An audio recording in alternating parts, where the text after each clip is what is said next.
அனைவருக்கும் வணக்கம் ஃப்ரெண்ட்ஸ். இது உங்கள் கிரண் கோச்சிங் சென்டர். வாகை சூடவா online test batch TNUSRB SI மற்றும் பிசி 2025க்கான டெஸ்ட் பேட்ச் வந்து நடந்துன்னு இருக்குது. இப்போ இதில் ஜாயின் பண்ண விருப்பம் இருக்கிறவங்க டிஸ்கிரிப்ஷனில் வாட்ஸ்அப் லிங்க்கு தரேன். எஸ்ஐக்கு தனியாக, பிசிக்கு தனியாக, ஓப்பன் கேண்டிடேட், டிபார்ட்மெண்ட் கேண்டிடேட் தனித்தனியாக லிங்க்கு கொடுக்குறோம். அதில் ஜாயின் பண்ணுங்கள். இப்போ வந்து டெய்லியுமே நாம் வந்து மேக்ஸ் இம்பார்ட்டன்ட் ஜிகேன்னு சொல்லிட்டு ஒரு வீடியோ போட்டுக்கிறோம். இந்த வீடியோவில் நம்ம பார்க்க போகிறது வந்து ஆவரேஜ், சராசரி. அதுக்கு பிறகு இப்போ நம்மளுடைய அட்மிஷன் நடந்துன்னு இருக்குது. இப்போ டெஸ்ட் பேட்சுக்கான ஆன்லைன் டெஸ்ட் பேட்சுக்கான அட்மிஷன் நடந்துன்னு இருக்குது. இப்போ ஃபீஸோடைய டீட்டெயில் பார்த்தீங்கன்னா, போலீஸுக்கு வந்து 500 ரூபா மட்டும்தான் ஃபீஸ் வாங்குகிறோம். போலீஸுக்கு 500 ரூபாயும், எஸ்ஐ ஓப்பன் கேண்டிடேட்டுக்கு வந்து 800 ரூபா தான் ஃபீஸு, எஸ்ஐ டிபார்ட்மெண்ட் கேண்டிடேட்டுக்கு வந்து 1500 ரூபா ஃபீஸு. இப்போ நான் வந்து உங்களுக்கு ஃப்ரீயாக மெட்டீரியல் கொடுத்துருவோம். அதுக்கு அடுத்தது உங்களுக்கு வந்து டார்கெட்டை கொடுப்போம். அந்த டார்கெட்டை வந்து எப்படி நீங்கள் டார்கெட்டை முடித்து டெஸ்ட்டு அட்டன் பண்ணி நாங்கள் பிடிஎஃப் எல்லாமே பிடிஎஃப்பில் தான் வரும். அது நீங்கள் வாட்ஸ்அப் லிங்க்கு கீழே டிஸ்கிரிப்ஷனில் கொடுக்குறேன், அதை பாருங்க, அதில் வாங்க. அதுக்கப்புறம் ஃபுல் டீட்டெயில் சொல்கிறேன். இப்போ சராசரி பற்றி பார்ப்போமா? சராசரி ரொம்ப முக்கியமான கொஷின். எஸ்ஐ மற்றும் பிசிக்கு கண்டிப்பாக ஒரு கொஷின் இருக்குது. இப்போ சராசரி பாருங்கள். ஃபஸ்ட்டு கேள்வி பாருங்கள். மாணவர் ஒருவர் 5 பாடங்களில் பெற்ற மதிப்பெண்கள் பின்வருமாறு: 75, 86, 91, 65, 83 எனில் அவரின் சராசரி மதிப்பெண் என்னன்னு கேட்டுக்கிறாங்க. அப்போ சராசரி மதிப்பெண்ணா, இப்போ சராசரி ஆவரேஜ் கண்டுபிடிக்கணும். என்ன பண்ணுவோம்? Average equal to total by number, மொத்தம் பை எண்ணிக்கை. இப்போ மொத்த எண்ணிக்கை எவ்வளோன்னு பாருங்கள். இப்போ எண்ணிக்கை வந்து மொத்தம் எத்தனை நம்பர் இருக்குது? 1 2 3 4 5ன்னு போட்டாச்சு. இப்போ அடுத்தது அதோடைய கூட்டினா எப்படி எவ்வளோ நம்பர் வருதுன்னு பாருங்கள். முதல்ல கூட்டுறதை வந்து நம்ம ஈஸியாக கூட்டணும். எப்படி கூட்டணும்னா, 75ன்னு இருக்கிறத நாம் 70 + 5ன்னு பிரிக்கணும். அதாவது நீங்கள் அப்படியே பார்க்க வேண்டியதான். இப்போ முழு நம்பராக எடுக்கணுங்க. இப்போ 75ல் 70ன்னு எடுக்கணும், 86ல் 80ன்னு எடுக்கணும், 91ல் 90. இப்போ பாருங்களேன், 70 + 80 அப்படி தான் கூட்டணும். அதை நீங்கள் நம்பராகவே கூட்டிக்கலாம். இப்போ ஜீரோவெல்லாம் நம்ம ஆட் பண்ணிக்க தானே போகிறோம். இப்போ பாருங்கள், 70, 80, 150, 150 ஒரு 90, 240, 240 ஒரு 60, 300, 300 + ஒரு 80, 380. அப்போ அதை கூட்டினா எவ்வளோ வருது? 380. அவ்வளோதான். இதை கூட்டினா 380ன்னு வந்துருச்சு. அதுக்கடுத்து பாருங்கள், 5, 5 6 11, 11 1 12, 12 5 17, 17 3 20. அப்போ மொத்தம் எவ்வளோ? 400. இதுதான் ஈஸியாக நம்ம கூட்டுறது. இதை நீங்கள் கொஞ்சம், அதாவது நமக்கு தெரியும், அதை நம்ம கொஞ்சம் ஸ்பீடாகவும் பர்ஃபெக்டாகவும் பண்ணால் ஈஸியாக நம்ம அடிச்சுட்டு போயிடலாம். இப்போ பாருங்கள், அப்போ டோட்டல் நம்பர் எத்தனை? மொத்தம் கூட்டினது 400. அங்கே இருக்கிற மொத்த நம்பர் எத்தனைன்னா 1 2 3 5. அப்போ இதெல்லாம் பண்ணணும், ஆவரேஜ் கண்டுபிடி. இதை சால்வ் பண்ணால் ஆன்சர் வரும். பாருங்கள், 8 40, 8 5 40, 0வை சேர்த்துக்க வேண்டியதான். அப்போ ஆன்சர் என்னது? 80. இதுதான் ஆவரேஜ் கண்டுபிடிக்கிறதுக்கான மெத்தடு. அப்போ 80 தான் ஆன்சர். அப்போ என்னது ஆன்சர்? பி.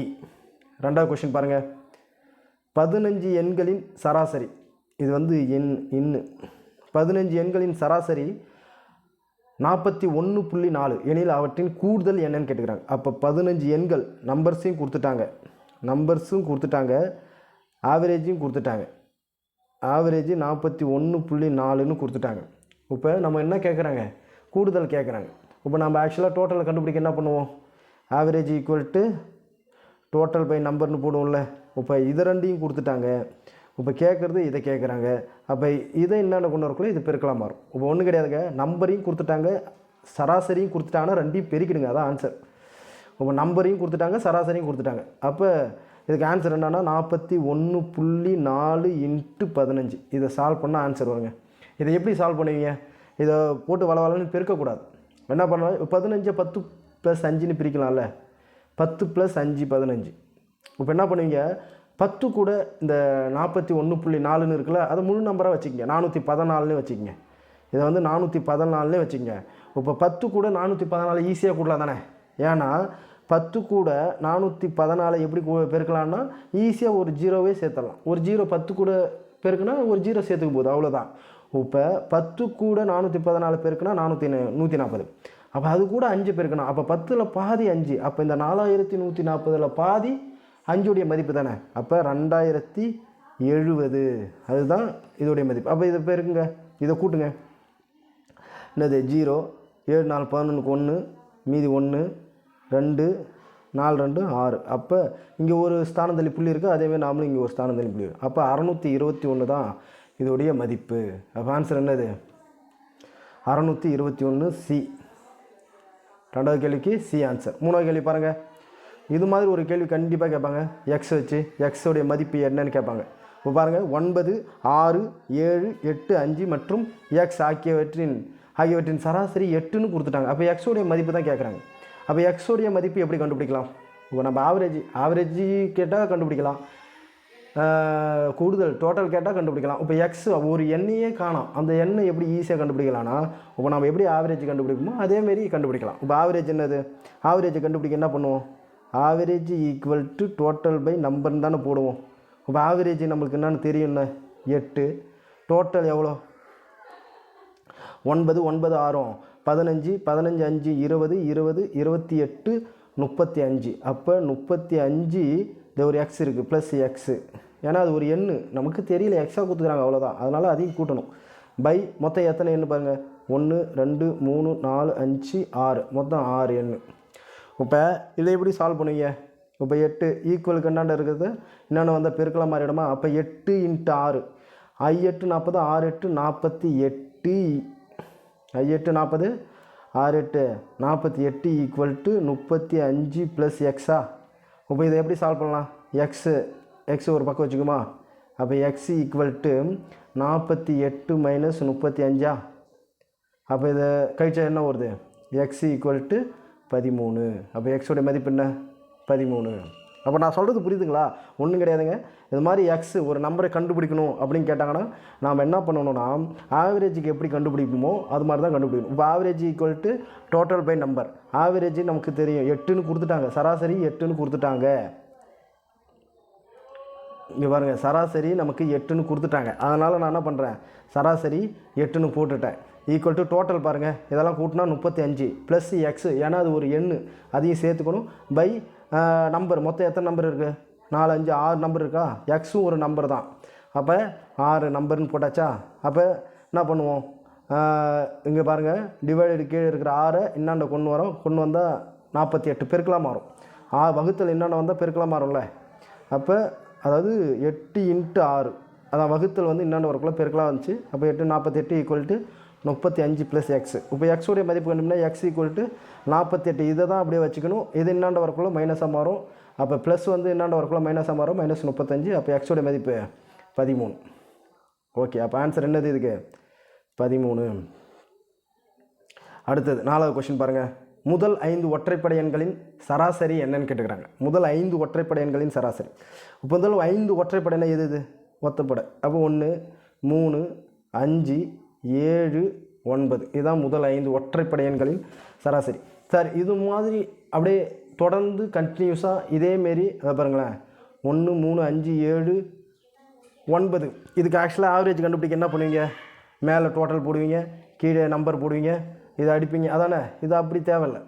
ஏன்னா இப்போ பாருங்களேன், முதல் 5 ஒற்றைப்படை அப்படியே கண்டினியூஸாக போகுது பாருங்கள். 1 3 5 7 இது மாதிரி ஆர்டர் பிரகாரம் கரெக்டாக வந்துச்சுன்னா அதோடைய சென்டர் பாயிண்ட் தாங்க சராசரி. சென்டர் பாயிண்ட் தான் சராசரி. இப்போ பாருங்களேன் 1 3 5 7 9 மொத்தம் 5 நம்பர் இருக்குது. அப்போ இப்படி 2 இப்படி 2, அப்போ நடுவில் இருக்கிறது 5. இதுதான் வந்து சராசரி. சாம்பிளுக்கு நான் ஒன்று சொல்கிறேன் பாருங்கள். இப்போ 1 2 3 4ன்னு இருக்குதுன்னு வச்சுக்க. இப்போ முதல் 4 இயல் எண்களின் சராசரி கேட்டுக்கிறான்னு வச்சுங்க. இப்போ இதோடைய சராசரி எப்படி கண்டுபிடிப்பீங்க? நான் சென்டர் பாயிண்ட் தான் சொல்லிட்டேன், ஏன்னா இருக்கிறதே 4 நம்பர். அப்போ சென்டர் பாயிண்ட் எங்கே வரும்? 2க்கும் 3க்கும் தானே வரும். அப்போ 2.5 இதுதான் சராசரி. அப்போ சராசரி என்னது? 2.5.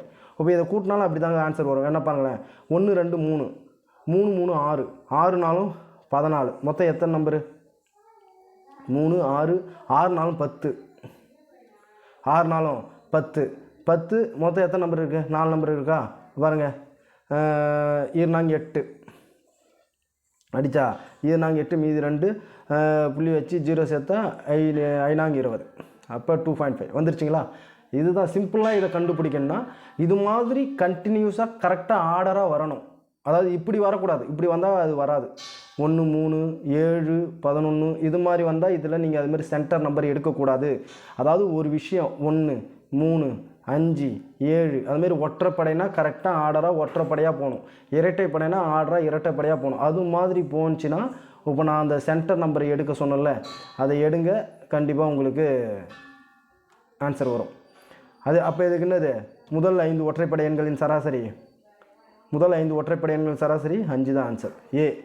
அதாவது n ஒற்றைப்படை, இது ஃபார்முலாவிலே கேட்பாங்க. இப்படி கேட்டாங்கன்னு வச்சுங்களேன், n ஒற்றைப்படையோட சராசரி என்னன்னா n தான் ஆன்சர். இதையும் தெரிஞ்சு வச்சுங்க. ஏன்னா இதை ஃபார்முலாவே கேட்டாங்கன்னு வச்சுக்கோங்க, n ஒற்றைப்படை எண்களின் சராசரி காட்டுன்னு சொல்லிட்டு கீழே வந்து n n+1 n+1/2 இது மாதிரியெல்லாம் கொடுப்பாங்க. அப்போ இது கொடுத்தாங்கன்னா ஆன்சர் வந்து என்னன்னு அடிக்க தெரியணும். அதுக்கு அடுத்தது 5வது கொஸ்டின் பாருங்கள். முதல் 5 இரட்டைப்படை எண்களின் சராசரி. இதெல்லாம் சிம்பிளாக அதே பாருங்கள், ஒன்றும் கிடையாது. இரட்டைப்படை 5ன்றதுனா நம்ம என்ன பண்ணுவோம், 2 4 6 8 10ன்னு ஈஸியாக எடுத்துருவோம். இதே 50 இரட்டைப்படை எண்கள் 100 இரட்டைப்படை எண்கள்னால் ஏதின்னு இருக்க முடியுமா? முடியாது. அதுக்கு தான் நான் என்ன சொல்கிறேன்னா, இப்போ 5 இரட்டைப்படை எண்களின் சராசரி நான் என்ன சொல்லிட்டேன், இது மாதிரி ஆர்டராக கரெக்டாக ஈவனாக போயினே இருந்துச்சுன்னா அதோடைய சென்டர் மதிப்பு எதுவோ அதுதான் வந்து சராசரி. இப்போ இதோடைய சென்டர் மதிப்பு 6 தான் இதுக்கு சராசரி. அப்போ ஆன்சர் பி. அப்போ இதை ஈஸியாக இது மாதிரி முதல் 5 n இரட்டைப்படை எண்களின் முதல், அதாவது n இரட்டைப்படை எண்களின் சராசரி அப்படின்னு கேட்டாங்கன்னு வச்சுக்கோங்க, n இரட்டைப்படை இப்படி கேட்டாங்கன்னா இதுக்கு ஒரு ஃபார்முலா இருக்குது. இதெல்லாம் தெரிஞ்சு வச்சுக்கணும், கண்டிப்பாக தெரிஞ்சு வச்சுக்கணும். அப்போ n+1 இதுதான் ஆன்சர்.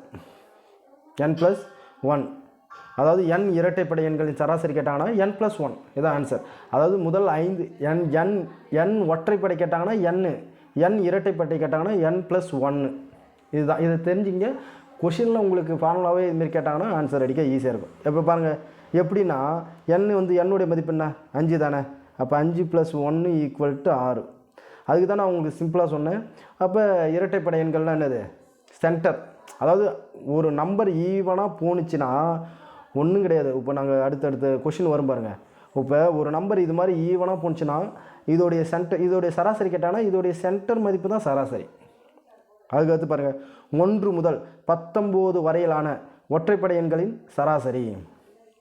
அப்போ 1 முதல் 19 வரையிலான, இப்போ இந்த கேள்விக்கு என்ன பண்ணுவீங்க, இதுமாரி கேள்விக்கு அப்போ 1 முதல் 19 வரையிலான எல்லா நம்பரையும் எழுதி கூட்டி அதெல்லாம் பண்ணிருக்க போகிறீங்களா? அப்போ பாருங்கள், 1 முதல் 19 வரையிலான ஒற்றைப்படை எண்களின் சராசரி தானே கேட்குறாங்க. அப்போ 1 ஒரு ஒற்றைப்படையா, 3 5 7 9 11 13 15 17 19 19ம் ஒரு ஒற்றைப்படை தானே. ஆமாம். இப்போ இதோடைய சராசரினா இதெல்லாம் கூட்டிக்கின்னு இதை என்ன பண்ணுவீங்க, மேலே டோட்டல் போடுவீங்க, கீழே நம்பரை போடுவீங்க. அப்போ இதெல்லாம் கூட்டிக்கின்னு அடிச்சுன்னு இருந்தால் வேலைக்கு ஆகுமா? நான் என்ன சொன்னேன், இது மாதிரி ஈவனாக கரெக்டாக போணுச்சுன்னா அப்படியே மொத்தம் எத்தனை நம்பர் இருக்குது பாருங்கள், 1 2 3 4 5 6 7 8 9 10 இருக்கா? அப்போ 10னா 5 5ஆக பிரிஞ்சிடும். அப்போ அந்த 5க்கு நடுவில் இருக்கிறது தான் சென்டர் பாயிண்ட்டு. இப்போ பாருங்கள் 1 2 3 4 5 இதுதான் வந்து சென்டர் பாயிண்ட். அப்போ அதுதான் வந்து என்னது ஆன்சர். அப்போ 9க்கும் 11க்கும் நடுவில் என்ன இருக்கும், 10 தான் இருக்கும். அப்போ இதுதான் ஆன்சர், சராசரி. நான் சொல்கிறது புரியுதுங்களா? இது மாதிரி ஈவனாக வந்துச்சுன்னா அதோடைய சென்டர் மதிப்பு தாங்க சராசரி. இதை நீங்கள் நல்லா ஞாபகம் வச்சிங்க. அதாவது 1 2 3 இந்த மாதிரி 1 ஒற்றைப்படை எண்கள் அடுத்தடுத்து கரெக்டாக ஈவனாக வருதா, அப்போ இதோடைய சென்டர் மதிப்பு தான் சராசரி. அப்போ 9க்கும் 11க்கும் நடுவில் தான் இதோடைய சராசரியை கண்டுபிடிக்கணும். அப்போ 9க்கு அடுத்தது 9க்கும் 11க்கும் நடுவில் என்ன இருக்குது, 10 இருக்குது. அப்போ ஆன்சர் என்னது, 10 தான் இதோடைய சராசரி, பி. சிம்பிளாக எடுத்துகிட்டு போயிடணும். அடுத்தது பாருங்கள் 7வது கொஷின். 1 முதல் 100 வரையிலான இயல் எண்களின் சராசரி. இயல் எண்கள்லாம் என்ன, இயல் எண்கள்னால் 1லேருந்து ஆரம்பிக்கும், அவ்வளோதான். முழு எண்கள்னால் 0லேருந்து ஆரம்பிக்கும், முழுக்கள்னால் மைனஸ்லேருந்து ஆரம்பிக்கும். -3 -2 -1 0 1 2 3 இப்படி ஆரம்பிக்கும். இது முழுக்கள், இது முழு எண்கள், இது இயல் எண்கள். 1லேருந்து ஆரம்பித்தா அது இயல் எண்கள். இதுதான் இயல் எண்கள், முழு எண்கள், முழுக்களுக்குள்ள டிஃப்ரெண்ட்டு. இப்போ பாருங்கள் 1 முதல் 100 வரையிலான இயல் எண்களின் சராசரி. இப்போ பாருங்கள் அப்படியே ஆர்டராக இருக்கா? அப்போ இது மாதிரி ஆர்டராக இருந்தால் நான் என்ன சொன்னேன், சென்டர் பாயிண்ட்டு தானே உங்களுக்கு ஆப்ஷன். அப்போ 1லேருந்து 100 வரைக்கும் எத்தனை நம்பர் இருக்கும், 100 நம்பர் இருக்குமா, இப்படி ஒரு 50 இருக்கும், இப்படி ஒரு 50 இருக்கும். அப்போ 50க்கும் 51க்கும் தானே சென்டர் இருக்குது.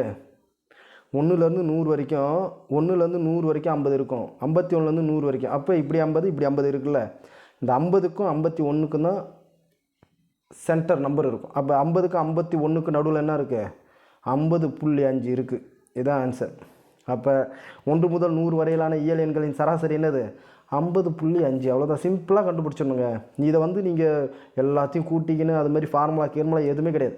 என்ன சொல்கிறேன், சராசரின்னு வந்தாலே ஆர்டராக ஈவனாக கரெக்டாக இருந்துச்சுன்னா அதோடைய சென்டர் மையம்தான் சராசரி. இப்போ 1லேருந்து 100 வரைக்கும் அப்போ ஆர்டராக கரெக்டாக தானே போகுது. அப்போ 1லேருந்து 50 வரைக்கும் இப்படி ஒரு 50, 51லேருந்து 100 வரைக்கும் அப்படி ஒரு 50. அப்போ 50க்கும் 51க்கு தான் சென்டர் வேல்யூ இருக்கும். அப்போ 50க்கு 51க்கு நடுவில் என்னன்னா 50.5. அப்போ அதான் ஆன்சர். ஆக்சுவலாக இது ஃபார்முலா தெரிஞ்சு வச்சுக்கங்க.